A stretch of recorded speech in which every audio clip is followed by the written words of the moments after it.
Nouveau format sur la chaîne, format vlog du quotidien. Alors j'avais déjà un format vlog l'année dernière, mais là ça va être un format vlog un peu différent, c'est-à-dire que là ça va être beaucoup plus naturel et avec beaucoup moins de montage. Même si je me connais, je vais pas m'empêcher de monter les épisodes avec un petit peu d'effet quand même, mais je vais essayer de faire le moins de montage possible, que ce soit le moins de coupures en fait, que ce soit hyper naturel. Chaque format vlog aura une thématique principale, donc là, la thématique principale de ce format vlog, ça va être de faire sécher ses aliments comme le faisaient les anciens, de les faire sécher à l'ancienne, et ça sans matériel. Donc je vais me faire un petit café, voilà, je vais me faire un petit café avant de commencer. Donc aujourd'hui, le programme est assez chargé, on va voir plein d'aliments à faire sécher, comment les faire sécher. Hop, voilà, 2 bonnes dosettes. Pour faire mon café, j'utilise toujours de l'eau filtrée, comme ça m'évite, ça me permet d'avoir moins de tartre dans la machine et ça permet d'augmenter sa durée de vie. Donc voilà, le petit café est lancé. Donc voilà, dans cette vidéo, il va y avoir plein de choses, on va faire plein de choses. On va ramasser des noix, on va ramasser plein de trucs. Je vais vous montrer différentes façons de conserver, en fait, de conserver ces aliments via séchage, différents éléments qu'il est possible de conserver. Comme par exemple, vous voyez, je fais mes épices moi-même maison.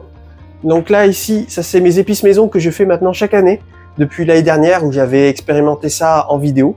Et du coup là, dans ces épices maison, il y a de l'ortie, de la menthe sauvage, du basilic, du laurier et du romarin. Alors il y a marqué sauge, mais j'en ai pas mis cette année.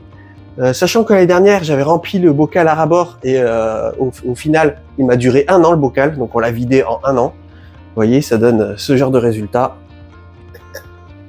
Là, ça sent rudement bon. Ça sent tellement bon qu'il y a même des membres de la famille qui voulaient que j'en fasse des tisanes. Donc voilà. Alors que là, ici, j'ai tisane de plantes qui permettent de mieux dormir. Donc là, on a mélisse, verveine, lavande et menthe. Toujours de la menthe. Voilà. Et je crois que j'ai rajouté, pour que ça fasse joli, des fleurs de mauve. Vous voyez, ça donne ça. Ça sent rudement bon. Ça, comme ça permet de se faire des bonnes tisanes le soir avant de dormir. Donc là, ce qui serait bien, c'est que j'ai fini de remplir ce bocal de plantes, ce bocal d'épices avant la fin de l'année pour que ça puisse me durer 1 an en tout. Donc en ce moment, je suis en train de faire sécher plein de trucs. Là, vous voyez, je fais sécher ici. Vous voyez, c'est juste une assiette, du sopalin, et tout ça, ce sont des feuilles de basilic. Donc voilà, ça donne ça. Après, les feuilles de basilic, je les mets ici dans le pot de basilic. Voilà, basilic.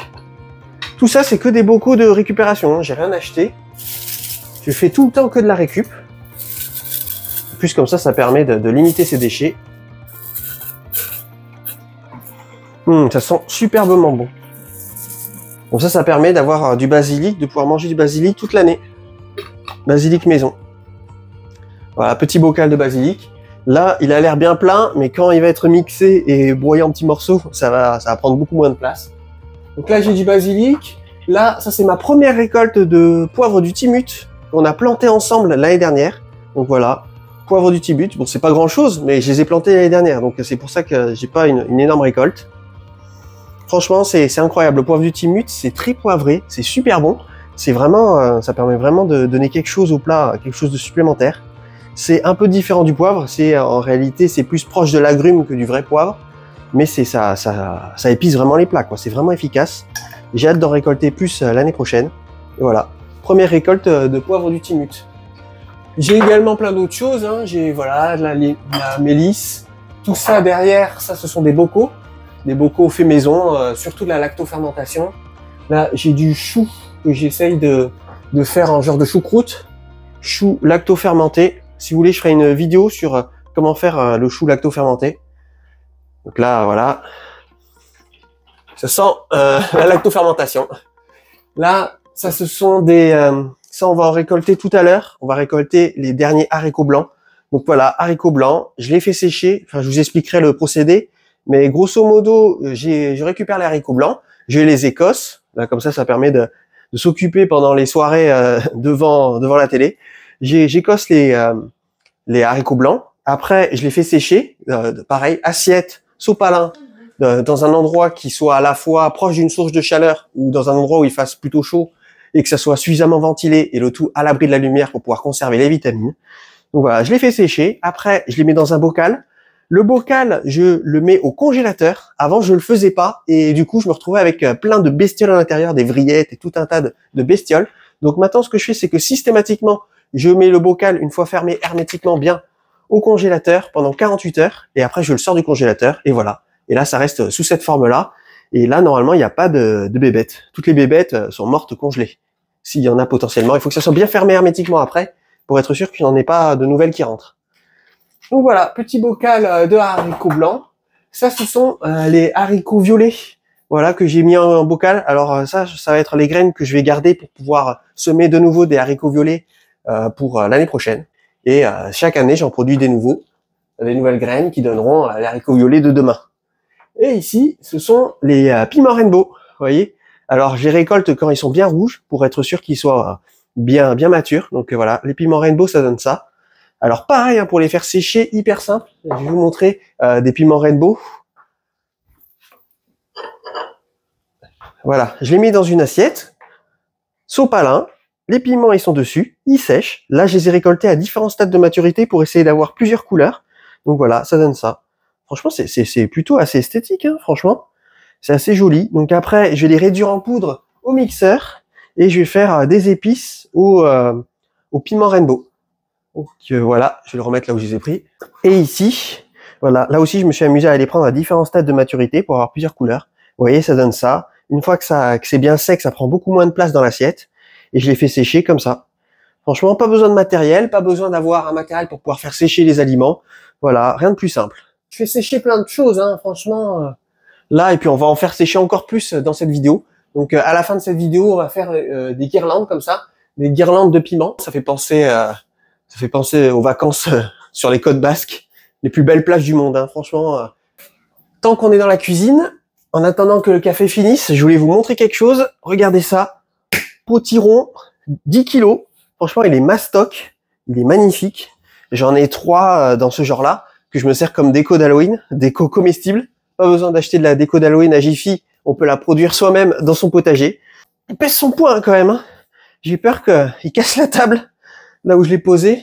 Et 10 kilos quand même, hein, 10 kilos. Autre aliment séché, j'ai également ici des oignons. Ce sont les oignons perpétuels, les oignons rocambole. Vous voyez, ça, on récolte des petits oignons comme ça. Après petits, ils sont quand même une sacrée taille, hein, mais voilà, des petits oignons. Et du coup, ça permet de rajouter de l'oignon sur ces plats. Et ça se conserve plus d'un an, quoi, sans aucun problème. Et on peut les replanter pour avoir de nouveau des oignons rocambole l'année prochaine. Comme quoi, on peut faire sécher un max de choses quand même. Hein. On va aller prendre le café dehors, profiter des belles couleurs automnales. Je vais en profiter pour me changer et mettre mes habits de travail pour dehors, mes habits sales. C'est ça, hein, quand on bosse dehors, on n'est pas forcément propre, c'est pas le but. Et puis allez hop, hein, c'est parti. Bon voilà, on est posé, tranquille, en extérieur. Là, franchement, c'est trop beau là, les arbres qui commencent à changer de couleur. Ils n'ont pas encore tous changé de couleur, mais ça commence à être assez sympa. Tiens, il y a des moustiques. Oh, c'est pas vrai, on n'est jamais tranquille. J'avais prévu le coup. Pourtant, j'ai fait tout ce qui était possible de faire contre, mais je pense qu'ils viennent d'ailleurs.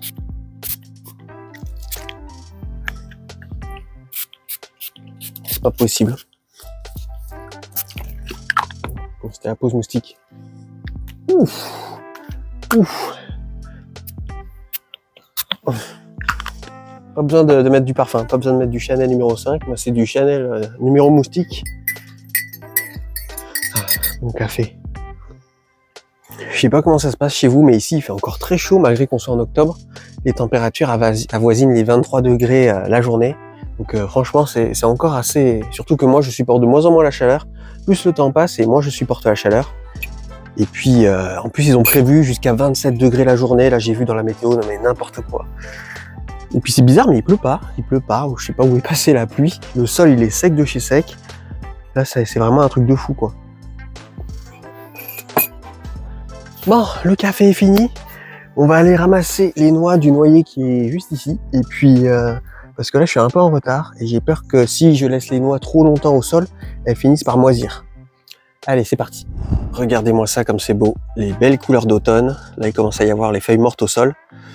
Et du coup, le noyer, il est ici. Vous voyez, il est très très grand. Et à lui tout seul, il produit largement mon besoin en noix pour l'année. Regardez comme il est grand. Alors j'ai un petit souci avec ce noyer, c'est qu'il est atteint d'une maladie, enfin il est atteint par un champignon qui me fait perdre une bonne partie de ma récolte. Vous voyez, les noix sont au sol. Et j'ai beaucoup de noix en fait qui sont pourrites, qui ne donnent rien. Mais bon, il y a suffisamment de noix pour nous nourrir. Nous, on est deux à la maison, on n'a pas besoin d'avoir trop de noix non plus. On n'a pas besoin d'avoir un stock gigantesque. Donc il produit largement assez pour deux. Vous voyez, j'ai des noix qui sont comme ça. Voilà. Vous voyez, à l'intérieur, c'est tué par un champignon. Mais j'en ai quand même plein qui sont bonnes. Hein. Ici, là, vous voyez. Elle est nickel. Donc, je l'ai un peu aplati. Regardez ça. Donc, il y en a quand même pas mal qui sont bonnes encore. Hein. Mais il va falloir se dépêcher pour les faire sécher. Parce que sinon, elles vont toutes être touchées par le champignon au bout d'un moment. Bon, allez. Il y a du travail, c'est parti.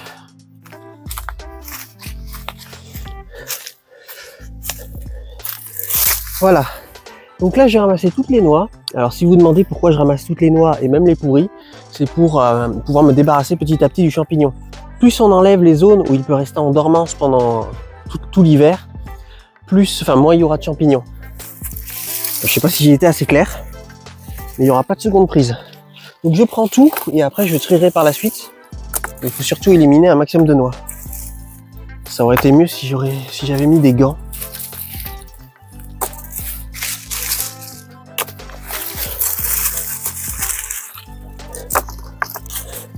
Alors il y a une année où j'avais planté des bulbes de safran, crocus du safran, pour pouvoir fabriquer et faire mon propre safran.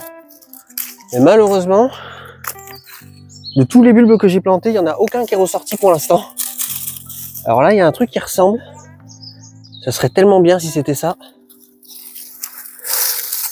Et j'aimerais trop pouvoir produire mon propre safran dans le jardin.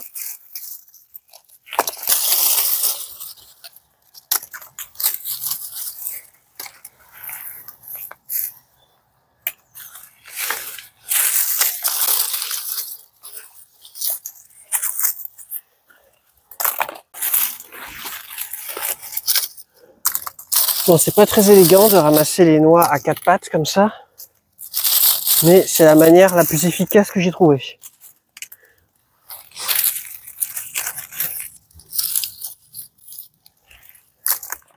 Et voilà le résultat. Alors oui, vous allez me dire que la plupart de ces noix sont pas bonnes. Eh bien, tout à fait. En réalité, 70% de toutes ces noix sont touchées par le fameux champignon. Et quand j'ai acheté le terrain, c'était même 100% de toutes ces noix. Mais à force de ramasser systématiquement les noix qui étaient malades, et après de les brûler, et bien du coup, au fur et à mesure du temps, je suis passé à 90% des noix qui étaient vérolées, et après 80% des noix qui étaient vérolées, et là maintenant nous sommes autour de 60-70. Mais en fait, vu que le noyer il produit énormément de noix, et que nous on n'est que deux, et on mange pas beaucoup de noix, et bien en réalité, même juste 30% de tout ça, une fois que c'est séché et que c'est mis en bocal, et bien le bocal il nous dure l'année quoi. Donc du coup, ça nous permet de ne pas avoir à acheter de noix. Et alors, vous voyez, là, il y en a quand même qui sont bonnes. Hein. Vous voyez, celle-là, je suis sûr qu'elle est excellente. Elle est bien lourde. Hop. Vous voyez, ça serait dommage de jeter ça quand même. Voilà, elle est encore fraîche. Ouais, trop fraîche. Donc toutes ces noix, je vais les mettre à sécher. Je vais les mettre à sécher dans la serre. Et après, je les ouvrirai toutes pour vérifier qu'elles soient toutes, s'il y en a des bonnes ou pas. Et puis, celles qui sont bonnes, je vais les faire sécher dans la maison, une fois qu'elles sont ouvertes. Et puis, celles qui sont pas bonnes, après, je vais les brûler. Et en faisant ça, normalement, chaque année, et bien, au fur et à mesure, normalement, le champignon devrait disparaître. Parce que l'ancien propriétaire, il laissait tout le temps toutes les noix au sol. Et toutes les noix au sol, après, il y a le champignon qui entre en dormance pendant toute la durée de l'hiver.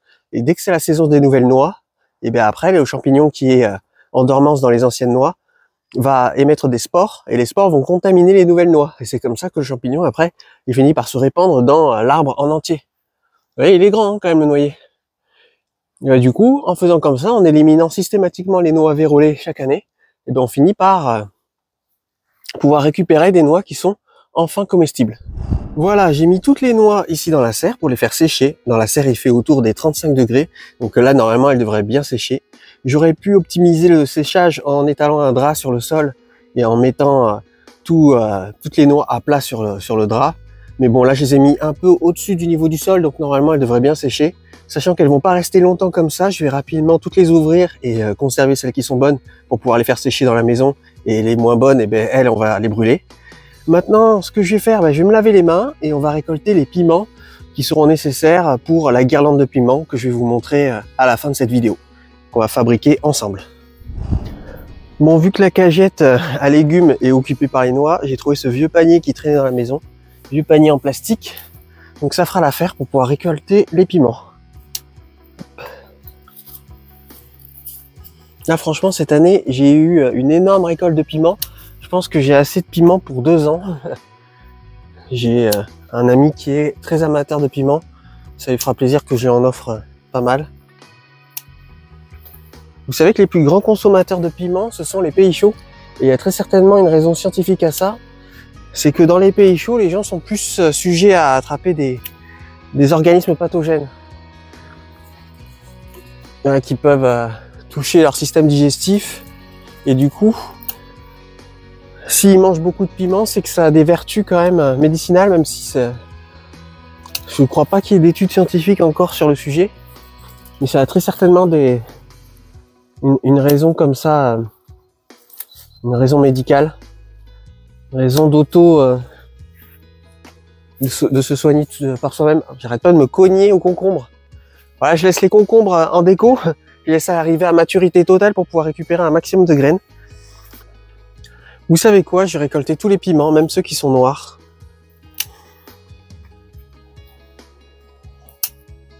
Ça y est, j'ai récolté tous les piments. Là, ça fait une sacrée quantité. Là, je pense que c'est vraiment une année à piments. Je les ai pris à différents stades de maturité. L'avantage avec les piments, c'est qu'on peut les prélever un peu n'importe quand on veut, quoi. On peut les prélever aussi bien quand ils sont jeunes, comme ça, que quand ils sont plus matures, voire plus vieux. Et du coup là, avec ça, on va pouvoir faire notre guirlande de piments. Là, il y a de quoi faire de belles guirlandes. Ça fait multicolore, j'aime bien. C'est plutôt assez esthétique. J'ai encore pas mal de tomates à récolter là qui n'arrivent pas encore à mûrir. Je vais les laisser sur le pied un maximum et puis sinon après je les fais mûrir artificiellement. Là, j'ai encore plein de tomates ici, les tomates jaunes Yellow Stuffer. J'ai plein de piments également, je vous montrerai tout à l'heure. Vous voyez, j'ai plein, ça ce sont les tomates noires de Crimée, je crois. À moins que ce soit les tomates ananas. Là, les piments, j'en ai plein. Donc, est-ce que je les laisse arriver à maturité totale ou est-ce que je les récolte maintenant? Je sais pas. Je sais pas. Là, ici, regardez tous ces piments. C'est vraiment une année à piments cette année. Hein. Regardez, il y en a plein partout. Donc, je pourrais les récolter maintenant, mais je vais les laisser encore un petit peu, le temps qu'ils se pimentent bien. Donc là, je sais pas si ça vaut le coup, mais je vais ramasser les haricots blancs. J'ai déjà fait une très grosse récolte, sachant que cette année, c'était pas vraiment une année à haricots. Là, habituellement, j'en récolte énormément, et là, cette année, j'en ai pas récolté tant que ça. Donc là, j'ai récolté des haricots qui sont maintenant secs. Il y en a quelques-uns. Pas beaucoup, mais c'est bien de les récolter au fur et à mesure. Vous voyez. Il y en a pas mal là-bas aussi. Mais oui, voilà, c'est bien de les récolter au fur et à mesure parce que si jamais il pleut, après, ils vont être plus durs à sécher. Sachant que c'est encore une autre culture que je vais faire sécher pour pouvoir la conserver. Bon, allez, c'est parti. J'ai pris un truc qu'on met sur les pots, un truc qu'on met sur les assiettes, quand on met les assiettes au micro-ondes. Je pense qu'il va être rempli en 2 secondes. Malheureusement, vu que j'ai plus ma cagette à légumes, vu qu'elle est occupée par les autres récoltes là, il n'y a pas beaucoup d'haricots qui sont bien. Hein.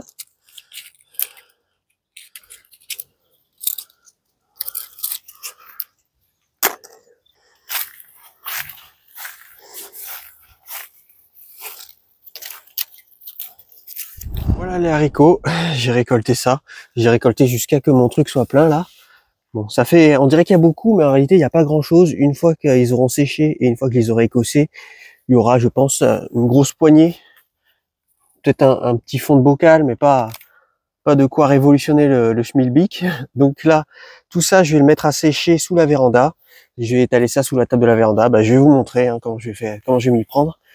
Et bah, il va vite falloir que je m'occupe des noix pour que je puisse libérer au moins une cagette pour pouvoir ramasser le reste des haricots blancs. J'en ai encore plein des haricots blancs là à ramasser. Ici, un peu partout. Il y en a un peu partout. Allez, on va mettre tout ça à sécher. Et voilà, une véranda couverte ici. Bon, désolé, c'est un peu le bordel, c'est que je suis en train de faire plein d'autres choses à côté. Donc là, je vais étaler mes haricots sur la table, tout simplement. Et ils vont rapidement sécher. Une fois qu'ils seront secs, je les écosserai, je les ferai de nouveau sécher, mais cette fois-ci en intérieur, grain par grain. Et une fois que les grains auront séché, après, je les mettrai dans un bocal. Le bocal, je le mettrai au congélateur. Il y a plein d'étapes. Et une fois que le bocal sera sorti du congélateur, et ben là, je pourrai le conserver dans la cuisine. Et voilà. Comme chaque soir, depuis que j'ai découvert le puits, je récupère les 300 litres que m'offre le puits chaque jour. Donc là, j'ai branché la pompe qui est dans le puits à cette batterie nomade. Et du coup, là, maintenant, je récupère l'eau. Et je fais ça tous les soirs. Parce qu'en fait, le puits, il est pas très plein. J'ai essayé de vous éclairer l'intérieur. Je puisse y voir. Vous voyez, c'est pas... Il y a de l'eau, hein. Mais c'est pas un truc de fou, quoi. Il n'y a pas beaucoup de contenance. Après, c'est la giga sécheresse, hein. Par chez moi, là, le sol est sec de partout. Donc voilà, 300 litres, ce n'est pas négligeable, 300 litres par jour. Donc là, ça remplit mes cuves de récupération d'eau de pluie. Et les cuves de récupération d'eau de pluie s'occupent de l'arrosage automatique de la serre. Donc voilà. Et oui, tant qu'il ne pleut pas, eh ben, je suis obligé de faire ça. Voilà, la cuve est en train de se remplir. Le niveau est actuellement ici. Donc pour l'instant, cette cuve n'est pas connectée au système d'arrosage automatique de la serre. C'est juste celle-là pour l'instant, parce que quand il n'a plus là, enfin il y avait un jour où il a beaucoup plu, 1 ou 2 jours, et du coup ça avait bien rempli la cuve. Voilà, c'est bien de nouveau redescendu. Donc là, en attendant que ça se remplisse, une fois que celle-là sera remplie à ras-bord, je vais brancher ici le système d'arrosage automatique de la serre ici. Et je vais attendre que celle-là se remplisse via l'eau de pluie. En attendant, je crois que j'ai des calamodins dans la serre qui sont prêts à être récoltés. Donc on va aller les récolter ensemble, hein. Comme ça, ce sera fait. Voilà, ici j'ai les calamodins, j'ai trouvé ce récipient dans la maison. Donc vraiment que je m'occupe de ma cagette là, de légumes que je puisse la récupérer. Donc là j'ai les calamodins, je vais tous les récupérer. En fait voilà, l'objectif d'avoir fait une mini forêt tropicale dans la serre, c'est de pouvoir récolter des légumes même l'hiver. Des fruits. Voilà, surtout c'est des... Après il va aussi y avoir des légumes hein, qui vont être récoltés l'hiver, mais voilà, des fruits l'hiver. Donc là c'est les petits calamodins. C'est super bon. C'est très acidulé par contre, mais c'est super bon. Et petits pépins des fois.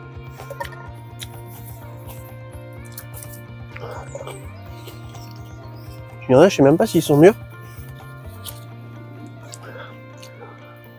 Mais ils sont quand même gros, donc je récolte tout. Hein. On va pas chipoter. Donc là, vu qu'ils sont sans pesticides, sans produits ou quoi qui sont dessus, et du coup, je peux manger la peau avec. Alors que les calamodins qu'on trouve dans le commerce, vu qu'ils mettent des pesticides par-dessus, ils mettent des insecticides et tout, on peut pas manger la peau. Là, il recommence à faire des fleurs, lui, en plus. Il est complètement zinzin.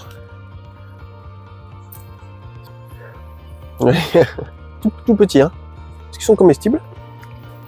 Oui. Oh, c'est bon. Après, la question que je me pose, je sais pas si vous le savez ou pas, est-ce que j'aurais pas mieux fait d'attendre qu'ils soient tombés au sol, comme ce qu'on fait normalement avec les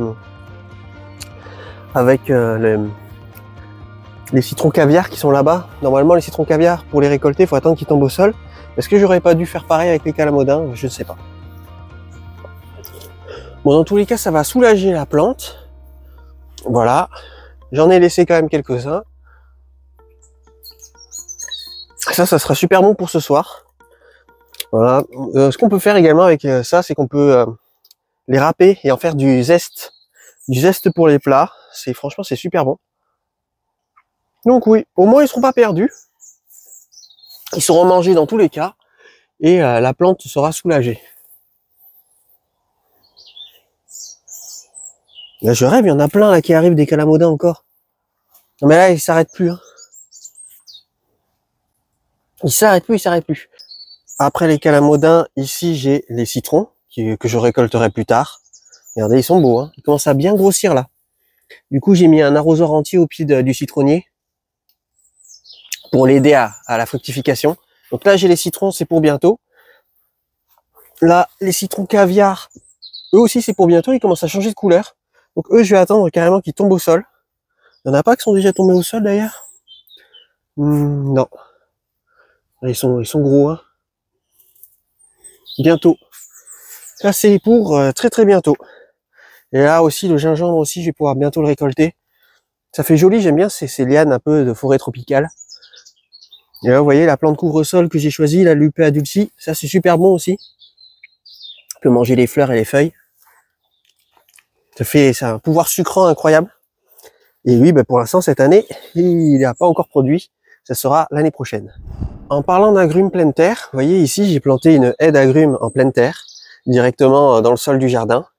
Et eux, franchement, ils se développent super bien, sachant que dans le lot, il y en a que 2 qui sont adaptés au froid. On a ici, lui, je l'ai planté cette année, c'est pour ça qu'il est tout petit. Là, c'est le mandarinier Satsuma. Et ici, c'est le citronnier, je sais plus quoi. Mais lui aussi, il est adapté aux cultures hivernales, enfin au froid. Il y a juste lui qui est pas adapté. D'ailleurs, il est plein de petits agrumes. C'est le kumquat. Il est pas adapté au froid. Et là, ça c'est le citron 4 saisons. Vous voyez, il est grand. Il me dépasse en taille. Il est hyper grand. Et lui, il a pas fait de citron cette année. Mais lui aussi, il fait des citrons tous les ans, lui. Et là, cette année, il en a pas fait. Donc, faut dire, vu la sécheresse qu'il y a eu. Donc là, ils sont pas implantés n'importe comment. Ils sont vraiment implantés dans des conditions parfaites.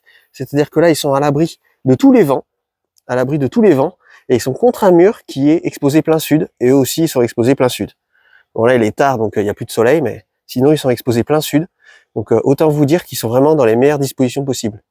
Et comme ça, on peut voir que, avec le changement climatique, on peut commencer à planter des agrumes pleine terre dans son jardin en France. Là, moi, je suis vers Bordeaux, donc même vers Bordeaux, eux, ils poussent bien. Alors, comment on fait cette fameuse guirlande de piment? Alors, je n'ai peut-être pas la technique originale. Moi, j'ai seulement ma propre technique, et le plus important, c'est que ça fonctionne. Regardez, là, les piments sont bien secs. Après, je vais vous montrer comment on transforme tout ça en poudre. Donc, pour ce faire, j'utilise du fil à coudre et une aiguille, parce que je pars du principe que plus le fil est fin, moins il stocke de l'humidité, et plus rapidement il sèche. Donc voilà, j'ai pris du fil rouge, c'est pas parce que les piments sont rouges, mais c'est parce que c'est le fil à coudre que j'utilise le moins souvent quand je dois réparer quelque chose. Donc tant qu'à faire, autant qu'ils servent. Ensuite, là, on va prendre les piments. Donc je vais faire une alternance de piment noir et de piment rouge. Alors, on va prendre des piments qui soient plutôt bien. Par exemple, là j'en ai un avec un trou, je vais pas l'utiliser. Lui, je vais le faire sécher différemment. Voilà, là j'ai des piments rouges. Je vais prendre avec des piments noirs. Voilà. D'autres piments rouges, d'autres piments noirs.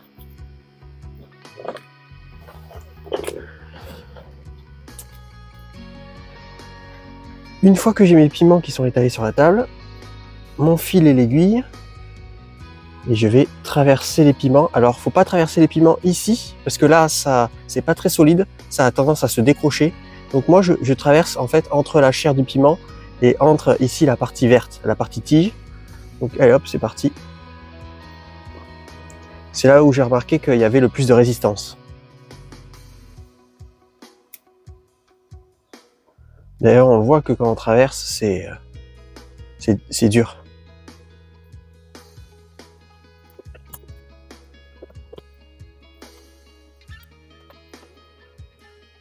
À la fin, ça vous donne ceci. Donc maintenant, ce qu'on va faire, c'est qu'on va glisser un dernier piment à la fin.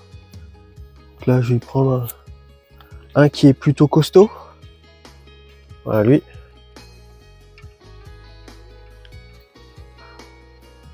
Hop, je le traverse. Et après, je fais ici un nœud simple. Même un double nœud. un double nœud simple. Vous savez quoi, même un triple nœud, on n'est jamais trop prudent. Voilà, je coupe, j'enlève l'aiguille.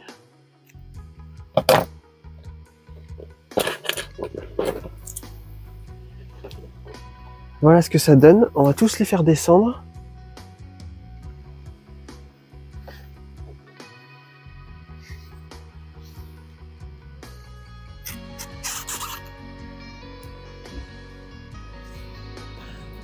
Voilà ce qu'on obtient. Donc maintenant, je vais couper ici le haut du fil. Hein. Ça après, soit vous l'accrochez directement là où vous voulez suspendre votre guirlande, mais moi personnellement, je préfère l'accrocher à une pince à linge ou à un clips. Vous voyez, j'ai trouvé ça chez moi, des petits clips comme ça. Donc à la limite, ça peut bien dépanner. Tant qu'à faire, autant que ça serve, plutôt que ça traîne dans un placard. Et là, pareil, on fait un double, triple nœud. Et à la fin, ça vous donne ceci. Donc après ça, il va falloir le suspendre. Je vais vous montrer quelques endroits où il est possible de le suspendre et pour qu'il sèche correctement. Et après, je vais vous montrer qu'une fois que ça soit sec comme ça, comment transformer ça en épices maison. Une fois que vous avez votre guirlande de piment, vous pouvez soit la mettre ici sous une véranda couverte et après il faudra la rentrer la nuit pour éviter qu'elle prenne l'humidité. Et comme ça permet qu'elle profite de la chaleur du soleil. Et sinon, si c'est trop humide dehors, le mieux ça va être de la laisser en permanence à l'intérieur. Vous pouvez également suspendre votre guirlande de piment au-dessus d'un poêle à bois pour pouvoir profiter de la chaleur du poêle. C'est, vous voyez, l'endroit où je fais sécher ici les piments rainbow qui sont là. Là, ici, ce sont les piments rainbow une fois séchés, ce que ça donne. Là, j'ai également d'autres piments qui sont en cours de séchage. Et là, vous voyez, vous pouvez suspendre votre guirlande de piment au-dessus de votre poêle à bois ou au-dessus d'un radiateur si jamais vous avez un radiateur qui fonctionne. Et comme ça va permettre de le faire sécher même si chez vous, il fait plutôt froid. Donc moi, vous l'avez vu, la guirlande de piment, je la fais sécher au-dessus de la cuisine. C'est chez moi, il fait plutôt chaud en ce moment encore, donc du coup, ça arrive à bien sécher. Vous voyez, ça donne ça à la fin. Donc après, maintenant, une fois que vous avez vos piments qui ressemblent à ça, on va les décrocher. On va couper ici la queue. Hop.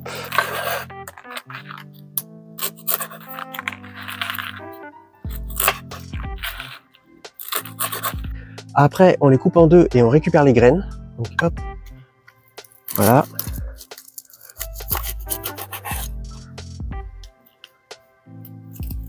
Vous voyez, à l'intérieur, ça donne ceci.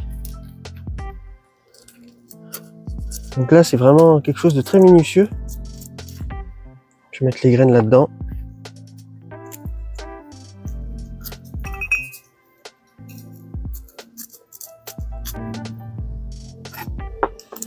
Et on sépare l'intérieur du piment des graines. Comme ça, on garde que la chair.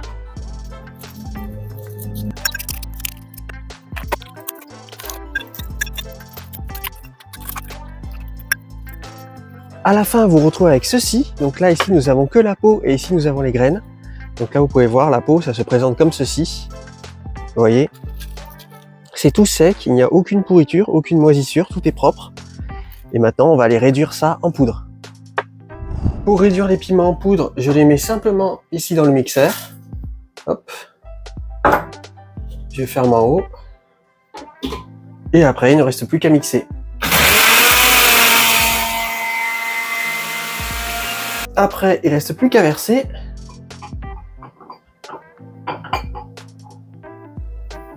Bon, j'en ai foutu à moitié à côté. Et à la fin, on obtient ceci, vous voyez, piment en poudre.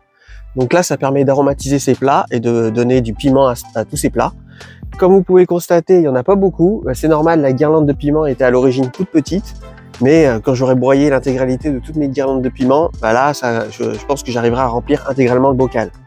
Et concernant les piments rainbow, eux, je vais faire un bocal à part parce qu'ils sont très puissants, ils sont très forts.